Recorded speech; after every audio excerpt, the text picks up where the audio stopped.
Hi there, and welcome to Ian's Engage channel. I'm Ian.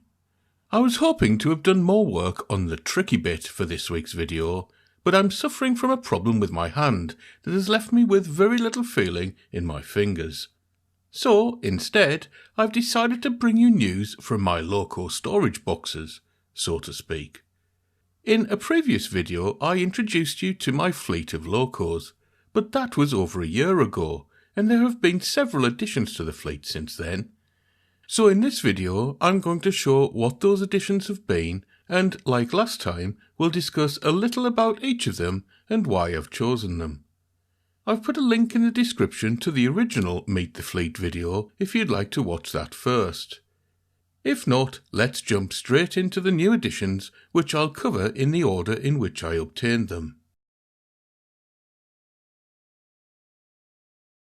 First up is a Farish Class 37.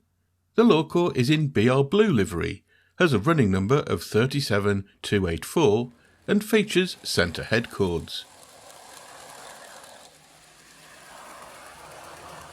The Class 37 was a workhorse of the BR network back in the 1970s and 80s and could be seen hauling passenger and freight services in my old stomping grounds in the northeast of England. I probably saw more Class 37s than any other class of Loco back in my train spotting days, which means I had to have at least one for Shelfington.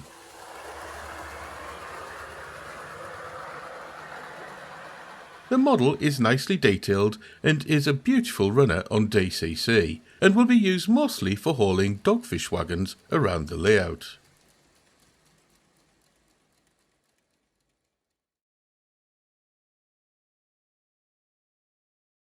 Next up, I decided to bring a steam Loco to Shelfington. Not any steam Loco though, but rather the Farish BR Standard Class 5MT, in BR black livery with late crest and fitted with sound.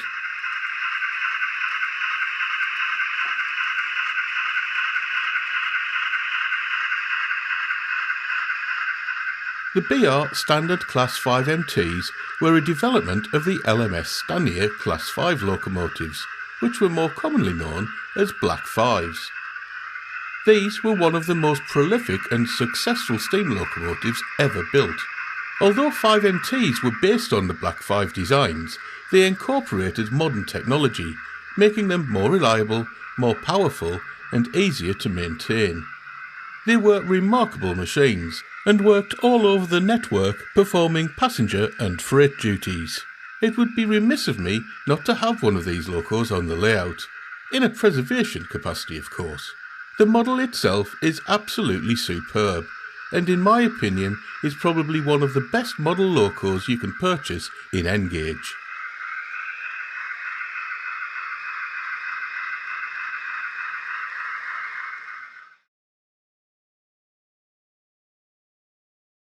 From something old to something new.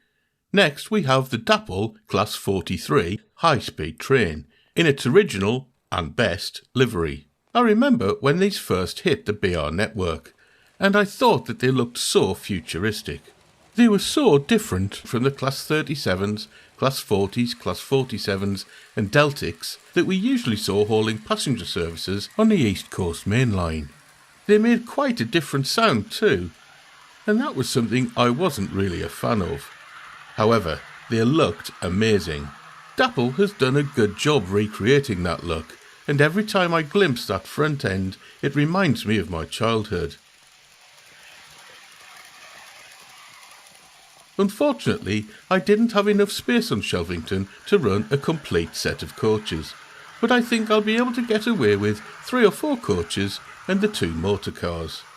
The model is a great runner, although is only driven from one of the motor cars, so may struggle to go up some inclines when running backwards, especially if they contain tight curves, such as helixes. That's not an issue for me though, and I love having the Loco on the layout for all of the memories it brings.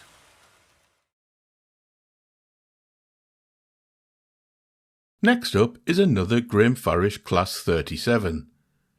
I mentioned earlier that I had to have at least one on Shelfington, and after a late night eBay session, I ended up with 2.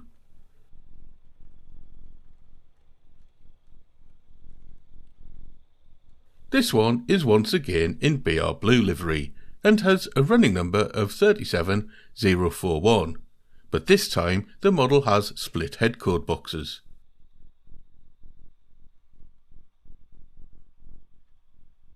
I prefer Locos with split headcode boxes as I think it somehow makes them look better, maybe because it gives them a more aggressive look.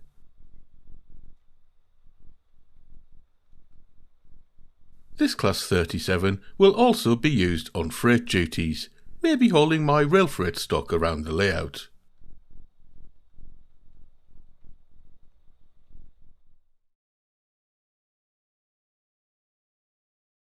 The next new addition to the fleet was a Dapol Class 50. I'd been after a Class 50 for some time, although it had been my intention to get one in BR Blue with large arrows logo. I'm not really a fan of the large logo livery, as I think it looks a bit odd on most Locos, but I think the Class 50 can pull it off. As you can see, however, this Loco doesn't have a large logo.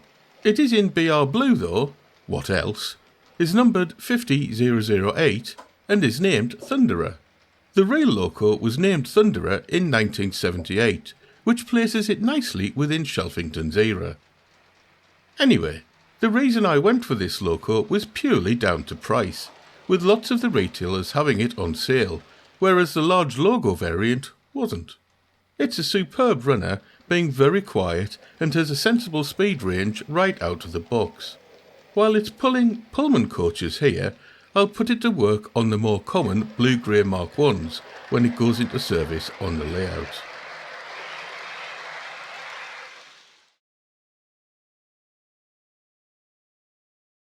Once I'd decided to have one steamer on Shelfington, it wasn't too long before a second was added. The Dapol Class 57XX was not so much an impulse purchase as something it would be silly not to purchase, given how cheap it was at the time.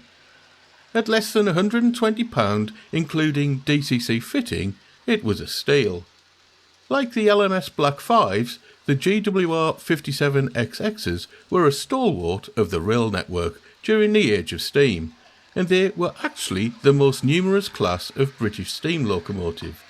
As you can see, I've gone for the BR Black liveried late crest version. The Loco is well detailed and ran really well for months until one day it didn't. It's a real shame, as otherwise I found it to be an excellent Loco. I've got plans to investigate why it's not running correctly, but I'm still building up the confidence to take the Loco apart. Needless to say that there'll eventually be a video about my attempt to service it. If my servicing is successful, the Loco will be part of the preservation fleet and will be used to haul my collection of private owner wagons, and will probably also get a run out with my blood and custard Mark 1s.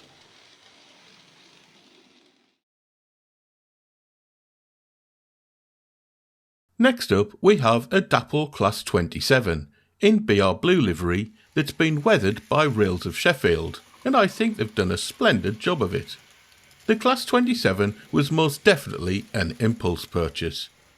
The reason for this? Well, it was on sale for less than £90, so I couldn't resist popping one into my shopping basket. It was the low price that encouraged me to try out the Rails weathering service, which I'd been curious about for some time. Unfortunately, when I received the Loco, it kept derailing as it ran circuits around my test track. It turned out that the derailments were happening because one of the bogies was catching on a hook at one end of the Loco. This was an easy fix though, and the Loco is running really nicely now, and I consider it an excellent purchase. It will eventually be seen running both freight and passenger services on Shelfington.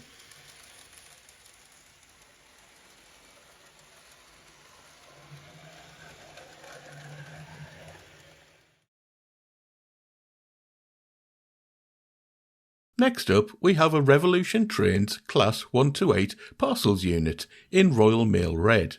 I have to admit that I don't recall seeing one of these Locos in real life, and knew little about them during my train spotting days. It was purely the model that caught my attention when it was announced. Once I'd seen it at a model rail show earlier in the year, I knew I had to have one. It's a beautifully detailed Loco, almost too detailed in fact, and I've already managed to snap both of the exhausts off mine. I love the Royal Mail red livery, but I'm eventually going to purchase a BR blue variant, as it's more in keeping with my era, if not my area. Whatever the livery, they look great, run fantastic, and will do a great job of delivering parcels on Shelfington.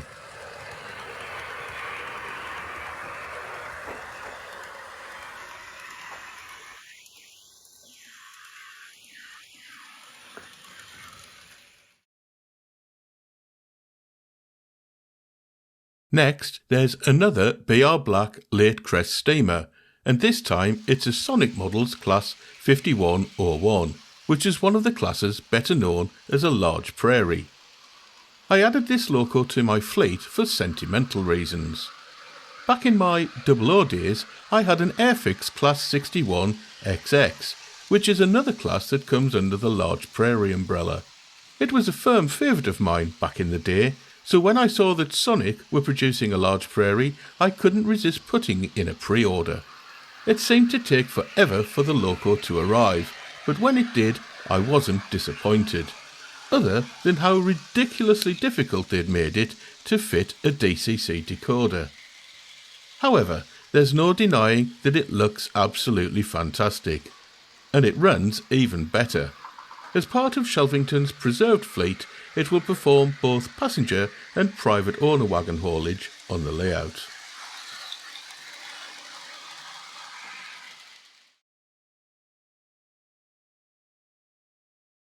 The final addition to the fleet for now is a Graham Farish Class 24 in, you guessed it, BR Blue.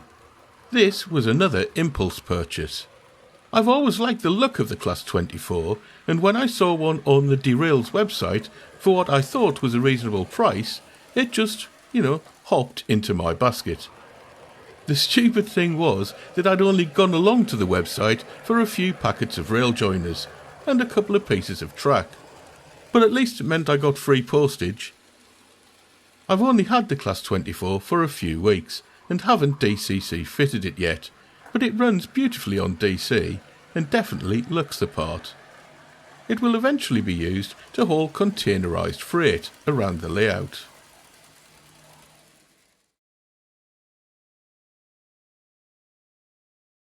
So, what do I see in my crystal ball? Or more accurately, what Locos have I got on pre-order?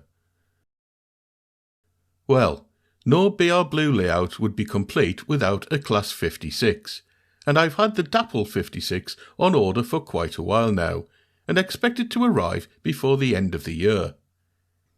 I've also got one of the newly announced Rapido Trains Class 45s on pre-order, but don't expect to see it anytime soon. The final Loco pre-order I've got placed at the moment is for a Dapol A4. It's for Sir Nigel Gresley, in its preserved livery of Express Blue with early crest. I've got my fingers crossed that this will make a very nice Christmas present for myself.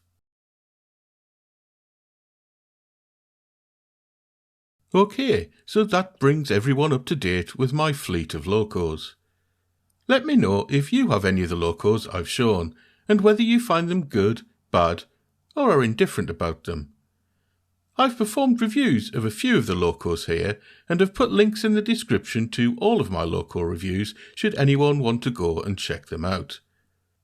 Let me know if you'd like me to review any of the other Locos in my fleet, and I'll try and prioritise them on my review list.